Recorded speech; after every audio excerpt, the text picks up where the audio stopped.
નમસ્કાર વિદ્યાર્થી મિત્રો, લાસ્ટ લેક્ચરમાં આપણે અહીંયા સુધી જોયું હતું.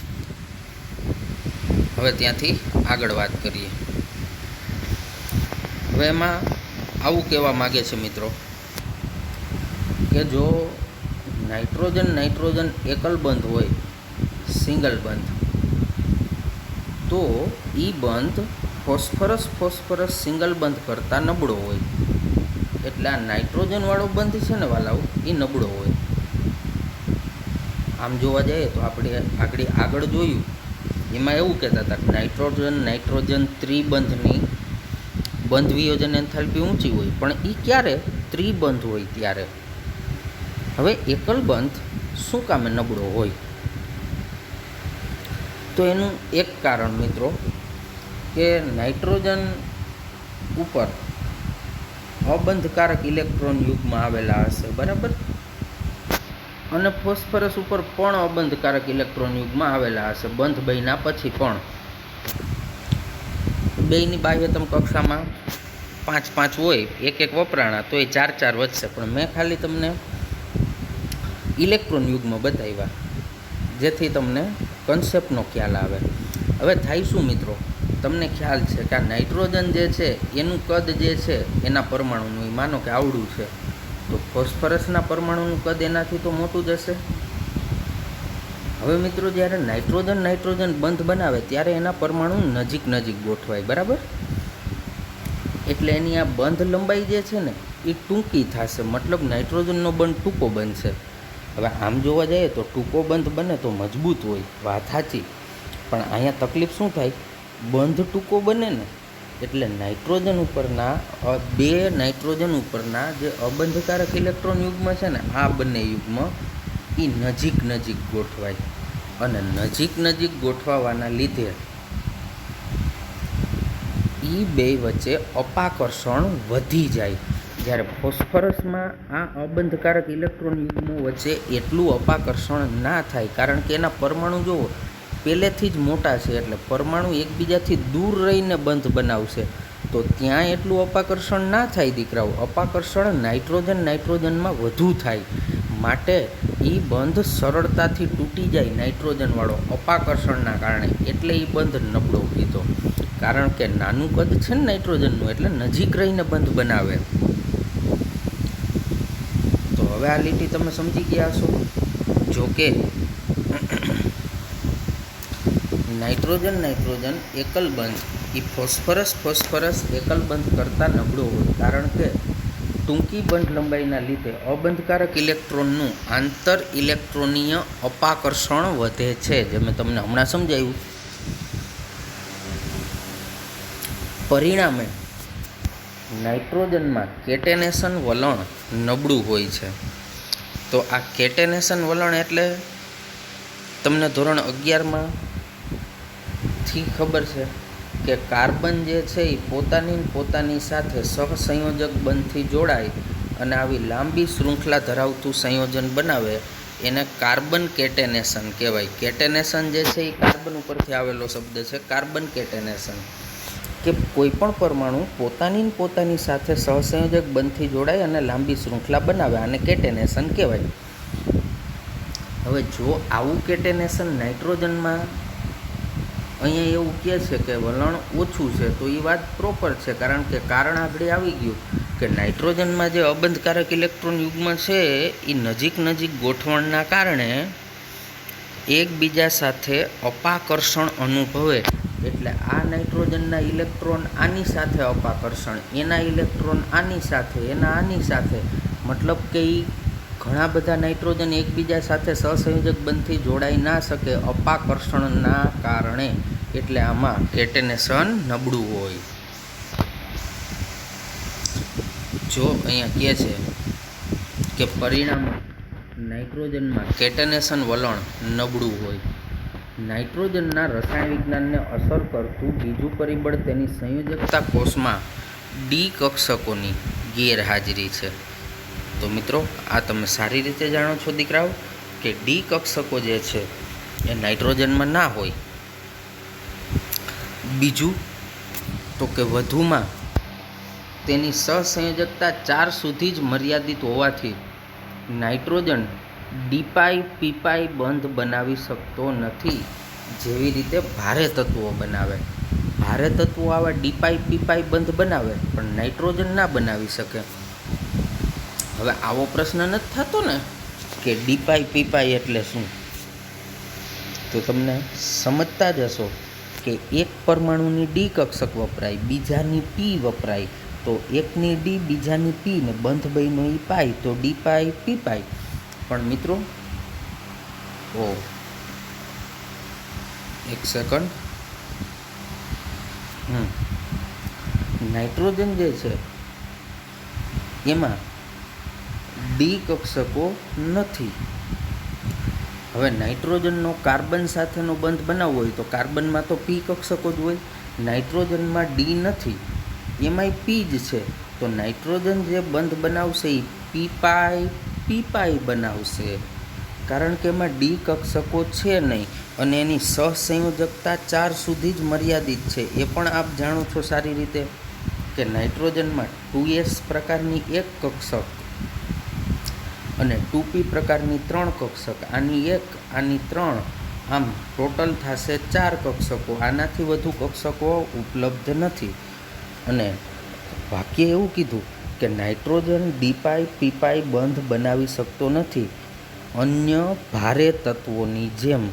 મતલબ ભારે તત્વો બનાવી શકે ડીપાઈ પીપાઈ બંધ. કા તો કે ભાઈ ભારે તત્વોમાં ડી કક્ષકો આવેલી છે એટલે એ ડીપાઈ પીપાઈ બનાવી શકે. ઉદાહરણ જોઈએ આપણે. જો અહીંયા કીધું ને કે નાઇટ્રોજન ડીપાઈ પીપાઈ ના બનાવી શકે, જેવી રીતે ભારે તત્વો બનાવે. દાખલા તરીકે R3P ડબલ બોન્ડ O એ ડબલ બંધ છે, બરાબર નથી, તથા R3P ડબલ બંધ CH2. હવે આપણે પેલું ઉદાહરણ લઈએ દીકરાઓ. તો R3 એટલે R 3 વાર અને P એટલે ફોસ્ફરસ આયરે જોડાયેલા, બરાબર, અને ડબલ બંધ ઓક્સિજન. હવે મને કયો જોઈએ ઓક્સિજનમાં ડી કક્ષક હોય? તો કે ના હોય સાહેબ, પી જ હોય, બરાબર ને દીકરાઓ? અહીંયા ડબલ બંધ બન્યા એટલે એમાંથી એક પાઈ બંધ હશે ને? તો કે હા, ઈ પાઈ બંધ બનાવવામાં ઓક્સિજનની પી કક્ષકે ભાગ લીધો હોય છે, પણ ફોસ્ફરસમાં ડી કક્ષક હોય દીકરાઓ. તો અહીંયા જે આ ફોસ્ફરસ અને ઓક્સિજન વચ્ચે જે બંધ બન્યો એમાં ઓક્સિજનની પી કક્ષક વપરાણી ને ફોસ્ફરસની ડી વપરાણી, બંધ પાઈ બન્યો. તો એ બંધનું નામ તમે આપી શકો આવી રીતે ડી પાઈ પી પાઈ. અન્ય તત્વો બનાવી શકે જ્યારે તમારો નાઇટ્રોજન ના બનાવી શકે. બીજી વાત કરીએ. બીજું ઉદાહરણ છે R3P ડબલ બોન્ડ CH2. તો R3P ડબલ બોન્ડ અને અહીંયા CH2. કોઈ વાંધો નહીં દીકરાઓ, સેમ વસ્તુ થશે. અહીંયા પણ કાર્બનમાં પી કક્ષક હશે અને ફોસ્ફરસમાં ડી કક્ષક હશે. તો બંધ બનશે એ બનશે ડીપાઈ પીપાઈ. તો આ રીતે મિત્રો અન્ય તત્વો બંધ બનાવી શકે ડીપાઈ પીપાઈ, ભારે તત્વો નાઇટ્રોજન ન બનાવી શકે. એનું એક જ કારણ નાઇટ્રોજનમાં ડી કક્ષક હોતી નથી.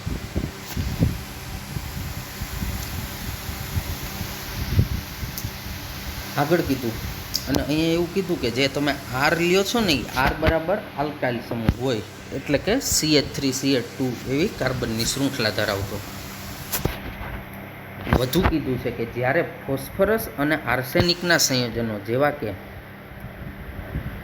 PCH2 થ્રાઇસ અને AsC6H5 થ્રાઇસ એ લિગેન્ડ તરીકે વર્તે છે. લિગેન્ડ મતલબ કે એવો સમૂહ કે એવો પરમાણુ કે જે અન્યને ઇલેક્ટ્રોન યુગ્મનું દાન કરી શકે એને લિગેન્ડ કહેવાય મિત્રો.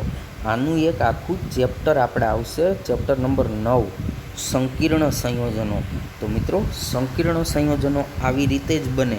એમાં એક સંક્રાંતિ ધાતુ હોય,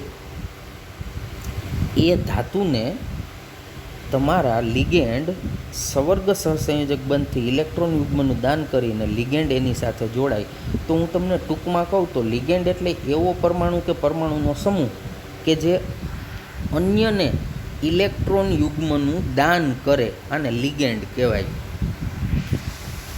ઓકે, તો ફોસ્ફરસ અને આર્સેનિકના સંયોજનો Pc2H5 થ્રાઇસ અને AsC6H5 થ્રાઇસ એ લિગેન્ડ તરીકે વર્તે. તો એ પણ આપણે જરા જોઈ લઈએ.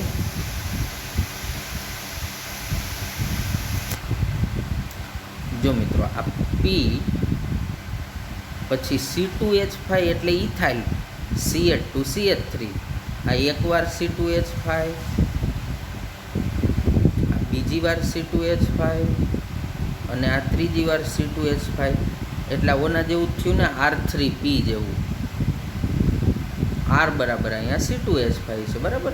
હવે આ લિગેન્ડ તરીકે વર્તે આ સંયોજન. હવે કઈ રીતે? ફોસ્ફરસની બાહ્યતમ કક્ષામાં 5 ઇલેક્ટ્રોન હોય, બરાબર. હવે એ 5 ઇલેક્ટ્રોનની અંદર આ 1, 2 ને 3 વપરાઈ ગયા, તોય હજી 2 ઇલેક્ટ્રોન અબંધકારક યુગ્મ તરીકે વધ્યા. તો આ 2 ઇલેક્ટ્રોન અન્ય કોઈને આપી શકે, માટે આ સંયોજન લિગેન્ડ તરીકે વર્તી શકે. એવી જ રીતે દીકરાઓ, ત્રીજું છે AS આર્સેનિક, C6H5 એટલે બીજું કાંઈ નહીં, આવી રીતે બેન્ઝીન રિંગ, અને થ્રાઇસ એટલે 3 વાર. તો આર્સેનિક સાથે આવી રીતે 3 C6H5, તમે C6H5 લખો તોય ચાલે અને બેન્ઝીન રિંગ દોરો તોય ચાલે, એમાં કોઈ ખોટું ના પડે. તો હજી મિત્રો અહીંયા આર્સેનિકના 3 ઇલેક્ટ્રોન જ વપરાણા છે.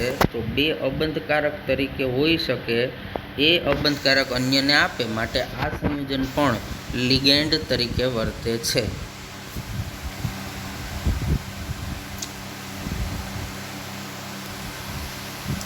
આગળ એવું કીધું છે કે ત્યારે ફોસ્ફરસ અને આર્સેનિક એ સંક્રાંતિ તત્વો સાથે પણ ડીપાઈ બંધ બનાવી શકે છે. સરસ. હવે પહેલાં એવું કીધું કે ફોસ્ફરસ એટલે કે P(C2H5) થ્રાઇસ અને AsC6H5 થ્રાઇસ, આ 2 લિગેન્ડ તરીકે વર્તે, બરાબર. અને એ જ્યારે લિગેન્ડ તરીકે વર્તે છે ને, ત્યારે તમારો ફોસ્ફરસ અને આર્સેનિક એ સંક્રાંતિ તત્વો સાથે ડીપાઈ બંધ બનાવી શકે. હા, હવે મને એ કહો જોઈએ, સંક્રાંતિ તત્વ કોને કહેવાય? ઉભાર્યું. પહેલાં તો એક વાત, ફોસ્ફરસ અને આર્સેનિક એ ડીપાઈ બનાવે. હવે કઈ રીતે? તો તમને એટલી તો ખબર જ છે કે ફોસ્ફરસમાં ડી કક્ષકો હોય અને આર્સેનિકમાં ડી કક્ષક હોય. હવે લિગેન્ડ તરીકે વર્તે ત્યારે સંક્રાંતિ તત્વ એટલે ડી વિભાગનું તત્વ. તો ચોખ્ખી વાત છે, સંક્રાંતિ તત્વમાં તો ડી કક્ષક હોવાની જ છે. એટલે માનો કે અહીંયા કોઈ સંક્રાંતિ તત્વ ઝિંક છે, જો કે આપણે ઝિંકને સંક્રાંતિ ઇલેક્ટ્રોન રચનાના આધારે નથી ગણતા, પણ છતાં એ સંકીર્ણ તો ઝિંક એ બનાવી જ શકે. એને બદલે આપણે વેનેડિયમ લઈએ કે કોઈ પણ સંક્રાંતિ તત્વ લઈએ, તો એમાંય ડી કક્ષક હશે, અહીંયા ડી હશે. તો આ ફોસ્ફરસ અને વેનેડિયમ વચ્ચે જે બંધ બનશે એ ડીપાઈ બનશે. એકદમ સિમ્પલ વાત છે, કારણ કે બેયમાં ડી કક્ષકો છે તો ડીપાઈ બને, બેયમાં પી કક્ષક હોય તો પીપાઈ બને, એકમાં ડી હોય એકમાં પી હોય તો પીપાઈ બને. ઓકે દીકરાઓ? તો અહીંયા આપણા નાઇટ્રોજનના અનિયમિત ગુણધર્મો પૂરા થાય છે મારા વાલાઓ. હવે પછીનો મુદ્દો જે છે એ છે હાઇડ્રોજન પ્રત્યે પ્રતિક્રિયાત્મકતા. હવે કોની? તો કે તમારા 15મા સમૂહના બધા જ તત્વોની હાઇડ્રોજન સાથે જોડાય તો એનું વલણ કેવા પ્રકારનું છે એ વસ્તુની ચર્ચા કરવાની છે. હવેથી અહીંયાથી ચેપ્ટર સહેલું થઈ જાય છે, એટલે કે તમને મજા આવશે. એટલું બધું કાંઈ તમારે માથાકૂટ કરવાની જરૂર રહેતી નથી.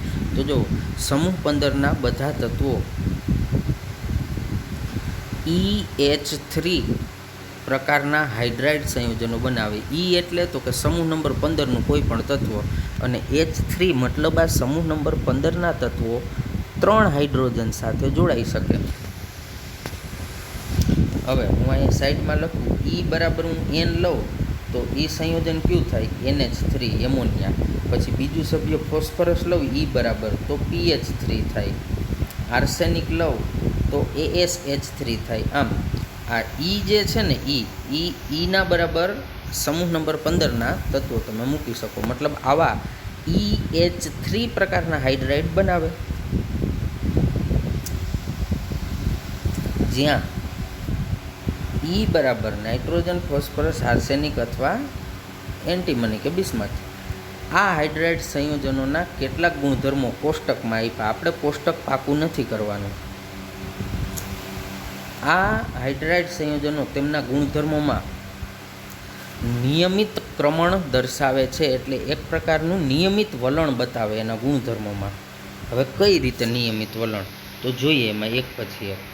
હાઇડ્રાઇડ સંયોજનોની સ્થાયીતા NH3 થી BiH3 તરફ જાવ તો ઘટતી જાય, કે જેને બંધ વિયોજન એન્થાલ્પી દ્વારા અવલોકી શકાય, એટલે કે જોઈ શકાય. મતલબ કે NH3 થી BiH3 તરફ જાઓ એમ હાઇડ્રાઇડની સ્થાયીતા ઘટે અને બંધ વિયોજન એન્થાલ્પી દ્વારા સમજાવી શકાય. ચાલો આપણે જોઈએ. કેવા આવું માગે છે ને કે પેલા તત્વનો હાઇડ્રાઇડ નાઇટ્રોજનનો એટલે NH3, પછી નીચે નીચે હાલતા જાઓ એમ હાવ નીચેનાનો બિસ્મથનો BiH3. તો જેમ આમ ઉપરથી નીચે જાઓ એમ સ્થાયીતા ઘટે. હવે સ્થાયીતા ઘટે એનો મતલબ એમ થાય કે ઈ હાઇડ્રાઇડ સરળતાથી તૂટી શકે. તો વાહે વાક્ય એવું કીધું કે જેને બંધ વિયોજન એન્થાલ્પી દ્વારા અવલોકી શકાય. તો આનો મતલબ એમ થાય કે ઉપરથી નીચે જાઓ એમ બંધ વિયોજન એન્થાલ્પી ઘટે, એટલે કે બંધને તોડવા માટે આપવી પડતી ઉર્જા ઘટે. તો નીચેનો BiH3નો હાઇડ્રાઇડ છે એ સરળતાથી તૂટી શકતો હોય, માટે નીચે જાઓ એમ સ્થાયીતા ઘટે. મતલબ એ નીચેનો હાઇડ્રાઇડ ઓછો સ્થાયી હોય, એ સરળતાથી તૂટી શકતો હોય. આ BiH3 હોય તો બિસ્મથ સાથે જે 3 હાઇડ્રોજન જોડાયેલા છે એના આ ત્રણેય બંધ જે છે એ સરળતાથી તૂટતા હોય. એટલે શબ્દ વાપરો ને કે જેને બંધ વિયોજન એન્થાલ્પી દ્વારા અવલોકી શકાય. મતલબ કે નીચે જાવ એમ બંધને તોડવા માટેની ઉર્જા ઘટતી હોવી જોઈએ, તો જ સ્થાયીતા ઘટે. કારણ કે જેમ સરળતાથી તૂટી જાય બંધ એમ એ સંયોજન અસ્થાયી થાય. નાઇટ્રોજનનો બંધ સરળતાથી ના તૂટતો હોય એટલે એ સ્થાયી રહે. ઓકે, તો નીચે જાઓ એમાં બંધ સરળતાથી તૂટે, મતલબ અહીંથી હાઇડ્રોજન મુક્ત થઈ શકે? તો કે હા સાહેબ, સરળતાથી થાય એટલે સ્થાયીતા ઘટે. આટલું ક્લિયર? હવે અહીંયા હું એક બીજી વાત તમને સમજાવી દઉં.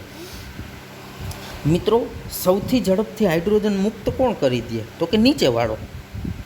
તો એ હાઇડ્રોજન મુક્ત કરશે તો એ હાઇડ્રોજન કોઈ અન્ય સ્વીકારશે. તો હાઇડ્રોજનનો સ્વીકાર કરવો એને રિડક્શન કર્યું કહેવાય? તો કે હા. કોણે હાઇડ્રોજન સ્વીકાર્યા? તો કે કોઈક અન્યએ.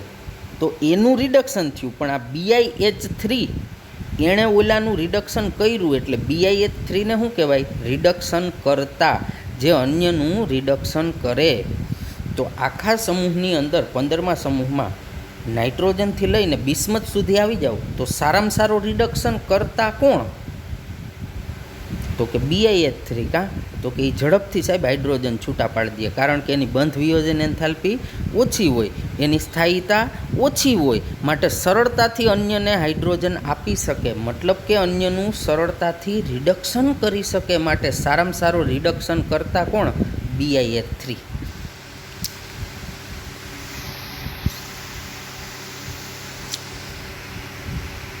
જો આની સ્થાયીતા NH3 થી BiH3 તરફ ઘટતી જાય, જેને તમે બંધ વિયોજન એન્થાલ્પી દ્વારા જોઈ શકો. પરિણામે હાઇડ્રાઇડ સંયોજનોનું રિડક્શન કરતા વલણ વધે અથવા તો લક્ષણ વધે. બરાબર છે? મેં આગળ જ સમજાવ્યું ને કે સૌથી સારામાં સારો રિડક્શન કરતા કોણ? નીચેવાળો BiH3, કારણ કે એ પોતાના હાઇડ્રોજન અન્યને સરળતાથી આપી શકે. અને સૌથી ઓછી ઝડપથી કોણ આપે પોતાને હાઇડ્રોજન બંધ તોડીને? તો કે નાઇટ્રોજન. તો જો પરિણામે હાઇડ્રાઇડ સંયોજનોનું રિડક્શન કરતાં વલણ વધે અને બધા હાઇડ્રાઇડ સંયોજનો પૈકી એમોનિયા એટલે નાઇટ્રોજનનો હાઇડ્રાઇડ એકમાત્ર મંદ રિડક્શન કરતા છે, હાઈ ઓછો રિડક્શન કરતા થાય, જ્યારે BiH3 સૌથી વધુ પ્રબળ રિડક્શન કરતા છે. મતલબ કે એ સરળતાથી હાઇડ્રોજન આપે છે તો તરત જ અન્યનું રિડક્શન કરે માટે રિડક્શન કરતા. ક્લિયર મારા દીકરાઓ, ભાઈઓ બહેનો? ઓકે, હવે બીજો મુદ્દો આપ્યો છે બેઝિકતાનો. તો બેઝિકતા પણ આ ક્રમમાં ઘટે છે, એટલે કે સૌથી વધુ બેઝિક લક્ષણ ધરાવતો હાઇડ્રાઇડ કોણ? તો કે NH3 નાઇટ્રોજનનો હાઇડ્રાઇડ, એની બેઝિકતા સૌથી વધારે હોય. પછી ફોસ્ફરસનો હાઇડ્રાઇડ PH3, આ ક્રમ યાદ રાખવાનો દીકરાઓ, MCQમાં કામ આવે બેઝિકતાનો ક્રમ. પછી ASH3, SbH3 અને પછી જો અહીંયા ગ્રેટર ધેન ઇક્વલ ટુ આપ્યા છે. મતલબ કે આ એન્ટીમનીનો હાઇડ્રાઇડ અને બિસ્મથનો હાઇડ્રાઇડ આ બેયની બેઝિકતા લગભગ સરખી હોય, બરાબર. હવે હું જરીક અહીંયા તમને વાત કરું તો આગળમાં શબ્દ નહોતો વાપરો કે ભાઈ ઉપરથી નીચે જાવ એમ સ્થાયીતા ઘટે, જેને બંધ વિયોજન એન્થાલ્પી દ્વારા અવલોકી શકાય. તો મેં તમને કીધું હતું કોષ્ટક પાકું નથી કરવાનું, પણ આપણે ખાલી જોઈએ તો જો નાઇટ્રોજન NH3 માટે આને જરીક નીચું લઈ લો. NH3ની બંધ એન્થાલ્પી કેટલી? 389. જો આ NH3, બરાબર.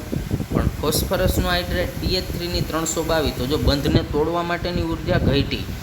આર્સેનિકમાં 297, પછી 255 અને બિસ્મથમાં તો કે એમાં જવલ્લે જ બંધ બને. ઓકે,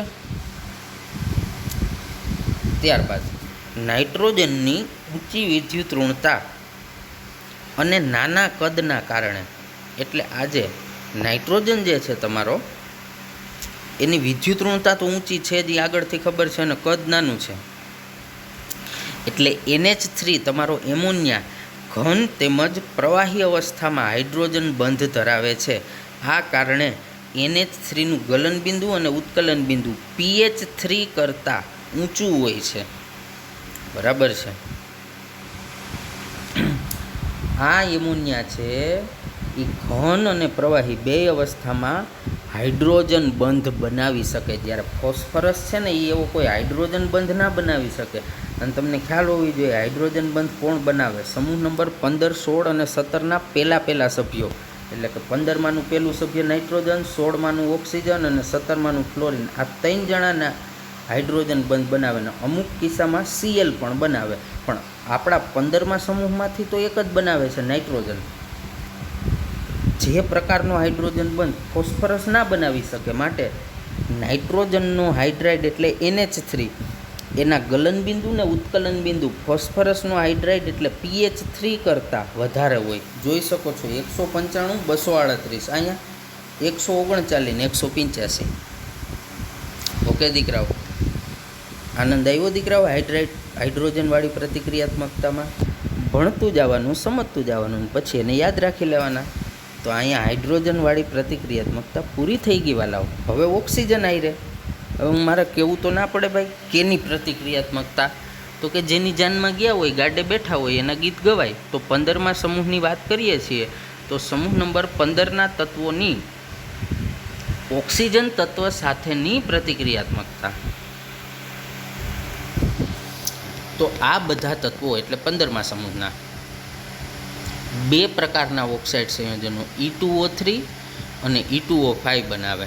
એટલે ઓક્સાઇડ બનાવે ઓક્સિજન હારે, પણ 2 પ્રકારના, એક E2O3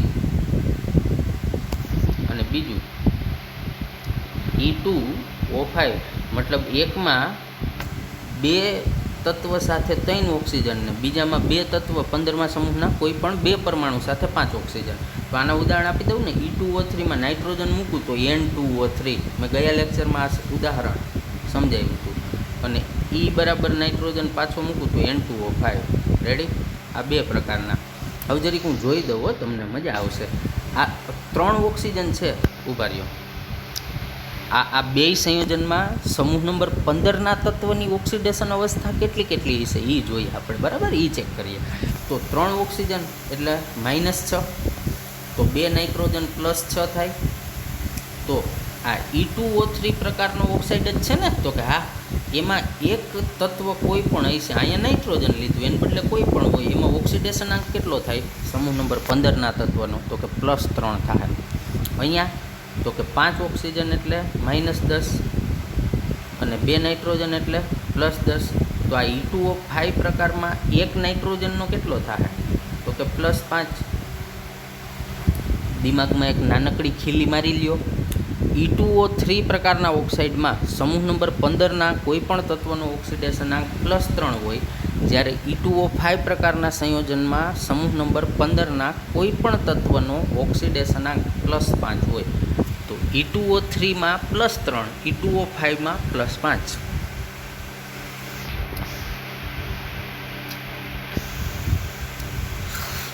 જો એ વસ્તુ અહીંયા જ કામ આવી.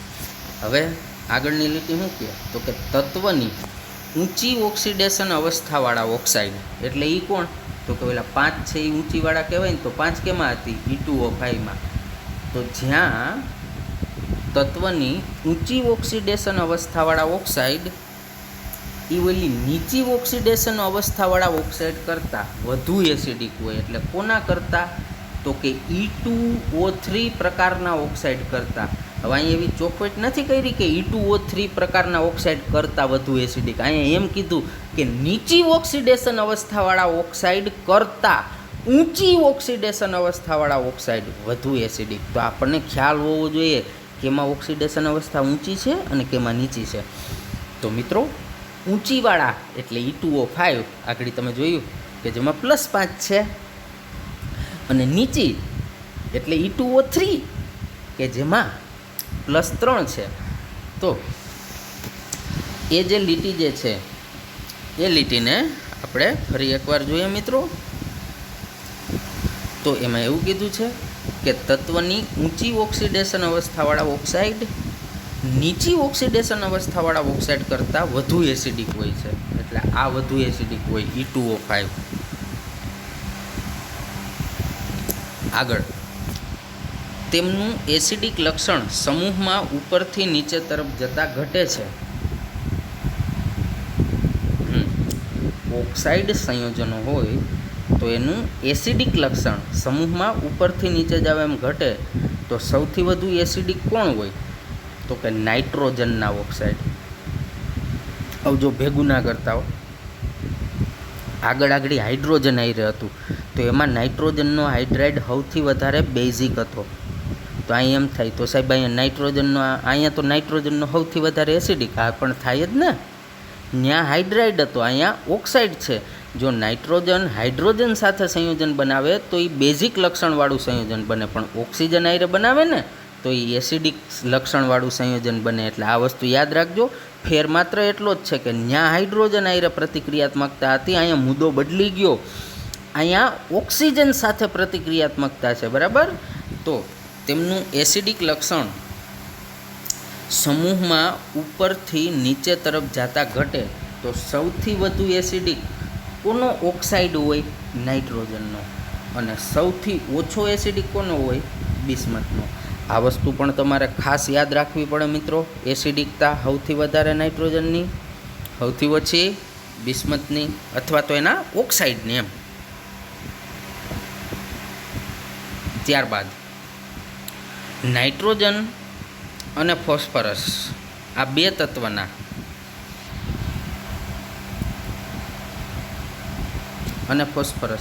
તત્વના એટલે N અને Pના E2O3 પ્રકારના ઓક્સાઇડ. એટલે આ બેના ઓક્સાઇડ ખરા, પણ ચોખવટ કરી કયા પ્રકારના? E2O3 પ્રકારના ઓક્સાઇડ સંયોજનો સંપૂર્ણપણે એસિડિક હોય, જ્યારે તે પૈકીના આર્સેનિક અને એન્ટીમની એટલે AS અને SB ના ઓક્સાઇડ સંયોજનો ઉભયધર્મી હોય. એટલે આ બેયના ઓક્સાઇડ ઉભયધર્મી, હવે અહીં ચોખવટ ના કરવી પડે કયા પ્રકારના, આ જ E2O3ની જ વાત કરે છે. નાઇટ્રોજન અને ફોસ્ફરસના E2O3 પ્રકારના ઓક્સાઇડ એસિડિક, આર્સેનિક એન્ટીમનીના E2O3 પ્રકારના ઓક્સાઇડ ઉભયધર્મી, મતલબ એસિડ વર્તે અને બેઝ તરીકે વર્તે. જ્યારે બિસ્મથના ઓક્સાઇડ મુખ્યત્વે બેઝિક કયા પ્રકારના, E2O3. તો મિત્રો જો બિસ્મથમાં તો બેઝિક લક્ષણ આવી ગયું, તો હવે તો તમે કહી શકો ને કે ઉપરવાળો સૌથી વધારે એસિડિક હોય, નીચે જ આવે એમ એસિડિક લક્ષણ ઘટે, એનો મતલબ બેઝિક લક્ષણ વધે. રેડી દીકરાઓ? ઓકે. તો આ જે વાત છે એ વાત તમને શું સૂચવે છે, તો કે એવું કહેવા માગે છે કે આની અંદર જે કાંઈ ઓક્સાઇડ સંયોજનો છે એ ઓક્સાઇડ સંયોજનો ઉપરવાળાના એસિડિક હોય, નીચેવાળાના બેઝિક હોય. તો અહીંયા ઓક્સિજનવાળી વાત પૂરી. હવે આવે છે હેલોજન પ્રત્યે પ્રતિક્રિયાત્મકતા.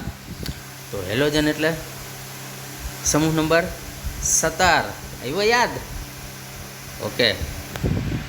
તો આ તત્વો હેલાઇડ સંયોજનોની બે શ્રેણી, વાહ, હેલોજન એ બે પ્રકારના બનાવે, EX3 શ્રેણી અને EX5. એટલે હું તો કે એકમાં સમૂહ નંબર 15ના તત્વ સાથે 3 હેલોજન જોડાશે અને એક સંયોજનો એવા હશે જેમાં 5 બનાવશે. એટલે ગુજરાતીમાં કહું આને ટ્રાય હેલાઇડ કહેવાય ને આને પેન્ટા હેલાઇડ કહેવાય. તો તમે ડાન્સ કરશો કાં? તો કે સાહેબ અમને ખબર છે નાઇટ્રોજન પેન્ટા હેલાઇડ ના બનાવે, આગળ આવી ગયું ને, કારણ કે ડી કક્ષક ના હોય. એ અહીંયા કામ આવશે. જો નાઇટ્રોજન તેની સંયોજકતા કોષમાં ડી કક્ષકોની વાહ અપ્રાપ્યતાના કારણે પેન્ટા હેલાઇડ બનાવતા નથી. જોયું? તરત જ આવ્યું.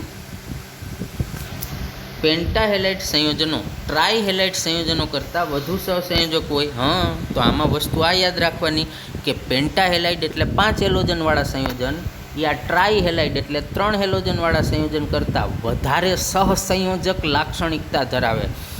તો સહસંયોજક લક્ષણ કેમાં વધારે? પેન્ટા હેલાઇડમાં. આ ખાસ યાદ રાખવાનું. આવી જે આ માહિતી દર્શક વાત હોય ને એ MCQમાં ખાસ કામ આવે. ઓકે. હવે આમ શું કામે થાય કે પેન્ટા હેલાઇડમાં +5 ઓક્સિડેશન અવસ્થા હોય, જ્યારે ટ્રાય હેલાઇડમાં +3 હોય, એટલે આ વધારે જ થાય. હવે આમાં ક્યાં યાર મારે સમજાવવાની જરૂર છે. પેન્ટા હેલાઇડ એટલે 5 હેલોજન, 1 હેલોજન -1, તો 5 થઈને -5. તો એમાં તમારા સમૂહ નંબર 15નું તત્વ કેટલું હોય? +5. અને ટ્રાય હેલાઇડમાં 3 હેલોજન -3, તો એક તમારો સમૂહ નંબર 15નું તત્વ કેટલું? +3. હા, તો વધારે સહસંયોજક શું કામે હોય? તો કે પેન્ટા હેલાઇડમાં ઓક્સિડેશન અવસ્થા +5 હોય, જ્યારે ટ્રાયમાં 3 જ હોય, તો 5 વાળા સંયોજન વધારે સહસંયોજક, કારણ કે એના બધા જ ઇલેક્ટ્રોન એ બંધ બનાવવામાં વાપરી નાખે. ઓકે. હવે આની અંદર જે તમને કહે છે એ એવું કહેવા માગે છે કે જો કે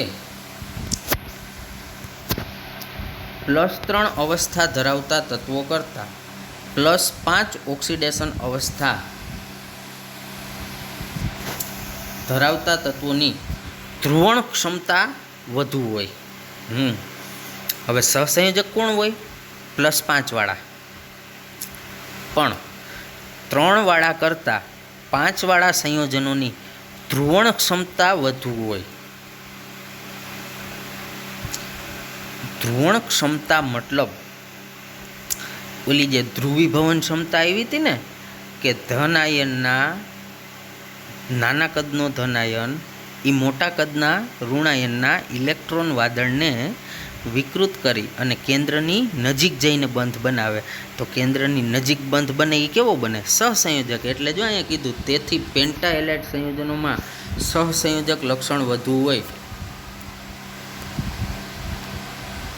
હવે પેન્ટા હેલાઇડ એટલે આ સમૂહ નંબર 15નું કોઈ પણ તત્વ E અને X 5 વાર, આ 5 વાર, બરાબર. હવે આ પેન્ટા હેલાઇડની ધ્રુવણ ક્ષમતા વધુ. હવે આ X જે છે એ હેલોજન જ છે, એટલે એ બધાય ઋણાયન જ હશે. હવે પેન્ટાહેલાઇડમાં શું થાય, આ સમૂહ નંબર 15નો તત્વ છે ને એ આ 5 ઋણાયનના કેન્દ્રની વધુ નજીક જઈને બંધ બનાવે અને ધ્રુવીભૂત કરી શકે, એને ધ્રુવણ ક્ષમતા કહેવાય. તો વધુ નજીક જઈને બંધ બનાવે તો એ બંધ જે છે એ વધુ માત્રામાં સહસંયોજક લાક્ષણિકતા ધરાવે છે. એટલે પેન્ટાહેલાઇડ વધુ સહસંયોજક, કારણ કે એમાં ધ્રુવણ ક્ષમતા વધુ હોય કોના કરતાં, ટ્રાયહેલાઇડ કરતાં. ઓકે દીકરાઓ, તો આ વાત જે છે એ એની જે કાંઈ ધ્રુવણ ક્ષમતા કે એની વધુ સહસંયોજકતા વિશેની આ વાત છે. હવે આગળ શું કહે છે, અથવા તો એ વાત આપણે ફરી પાછી એકવાર જોઈ લઈએ મિત્રો.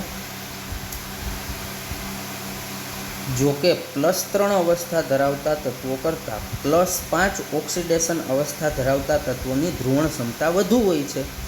તેથી પેન્ટાહેલાઇડ સંયોજનોમાં સહસંયોજક લક્ષણ વધુ હોય. હવે આ જે 3 લીટી છે ને આમાંથી MCQ ઘણાય નીકળે. જો નાઇટ્રોજન સિવાયના આ તત્વોના બધા ટ્રાયહેલાઇડ સંયોજન સ્થાયી, મતલબ નાઇટ્રોજન સિવાયના આ તત્વોના એટલે સમૂહ નંબર 15ના બીજા તત્વોના બધાય ટ્રાયહેલાઇડ સ્થાયી, મતલબ ફોસ્ફરસ ગમે એ ટ્રાયહેલાઇડ બનાવે. હા તમને બતાવી દઉં. PCl3 બનાવે તો આ ફોસ્ફરસનો ટ્રાયહેલાઇડ થયો. પછી PBr3 બનાવે તો આ બ્રોમિન હારે ટ્રાયહેલાઇડ થયો. મતલબ છે તો હેલોજન જ ને મિત્રો.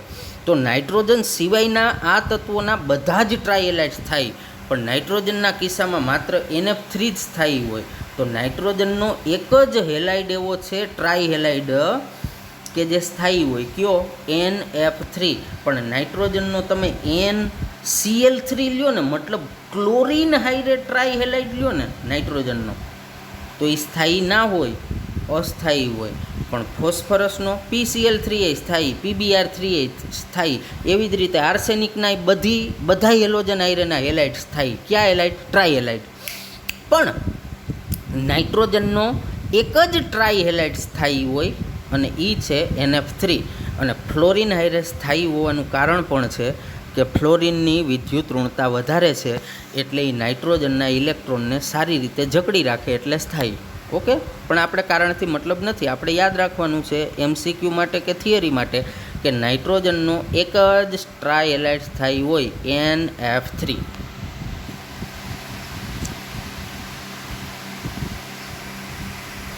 અને બીજું એક કીધું, અહીંયા ભૂલ છે મિત્રો, BF3 નહીં, બોરોન ક્યાં આવે જ છે આ સમૂહમાં, ત્યાં આવે BiF3, મતલબ બિસ્મથનો ટ્રાયફ્લોરાઇડ. એટલે અહીં સુધારી નાખજો, આ BF3 નહીં, ત્યાં BiF3 કરજો, બરાબર. અને શું કહે છે તો કે BiF3 સિવાયના ટ્રાયહેલાઇડ સંયોજનો મુખ્યત્વે સહસંયોજક સ્વભાવના હોય. તો એનો મતલબ એમ થયો કે BiF3 એક જ એવો હેલાઇડ જે છે કે જેનો સ્વભાવ કેવો હોય, આયનીય. મતલબ આના સિવાયના ગમે એ તત્વના, આર્સેનિકના, ફોસ્ફરસના, એન્ટીમનીના, ગમે એના, નાઇટ્રોજનના બધાયના ટ્રાયહેલાઇડ સહસંયોજક હોય. પણ BiF3નો ટ્રાયહેલાઇડ આયનીય હોય. એટલે કીધું કે BiF3 સિવાયના ટ્રાયહેલાઇડ સંયોજનો મુખ્યત્વે સહસંયોજક હોય.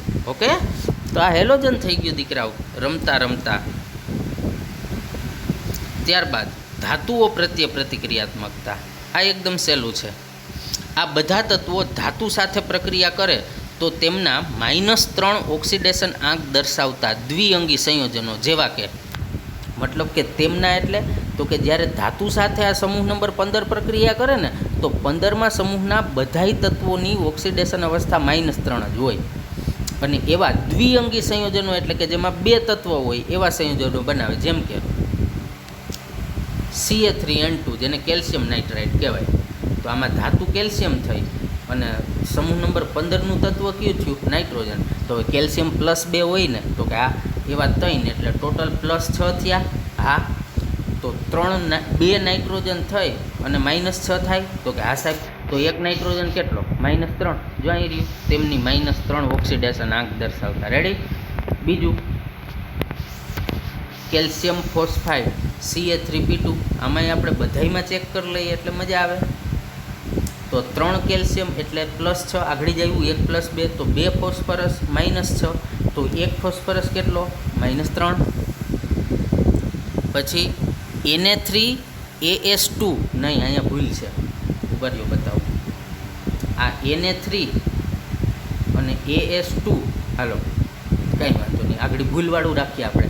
તો 3 સોડિયમ તો +3 જ થાય, કારણ કે 1 સોડિયમ +3 જ હોય. તો આ 2 આર્સેનિક થઈને +3 થાય, તો હું 1 આર્સેનિક દોઢ હોય ના હોય. એટલે અહીંયા ભૂલ એ છે, તમારે સુધારવાની એ છે કે Na3AS આવે, 2 ના આવે. એટલે આવું આવે, જો અહીં તમને લખી દઉં Na3AS. તમે સમજી ગયા ને? બગડો ના આવે, આર્સેનિક એક જ વાર આવે, ત્યાં પણ સુધારજો. તો 3 સોડિયમ +3 અને 1 આર્સેનિક -3 થઈ ગયું. -3 રેડી દીકરાઓ, આને સોડિયમ આર્સેનાઇડ કહેવાય. પછી Zn3Sb2 ઝિંક એન્ટીમોનાઇડ. તો ઝિંક પણ +2 હોય, તો કે આ સાહેબ Zn3Sb2 ઝિંક +2 એટલે 3 વાર છે તો +6, તો એન્ટીમની 2 થઈને -6, તો 1 એન્ટીમની કેટલો? -3. ઓકે.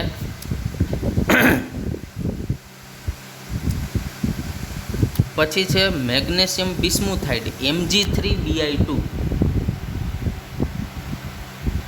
હવે મેગ્નેશિયમ +2 બીજા સમૂહમાં છે, એટલે તો 3 મેગ્નેશિયમ +6 થાય, તો 2 બિસ્મથ -6, તો 1 બિસ્મથ -6. ઓકે દીકરાઓ, એક જ વસ્તુ આમાં ભૂલ છે કે સોડિયમ 3 હોય ત્યારે આર્સેનિક 1 જ આવે. ઓકે, તો સારી રીતે ભણજો. નવા લેક્ચરમાં અહીંથી આગળ ચાલશું મિત્રો. જય મોગલ.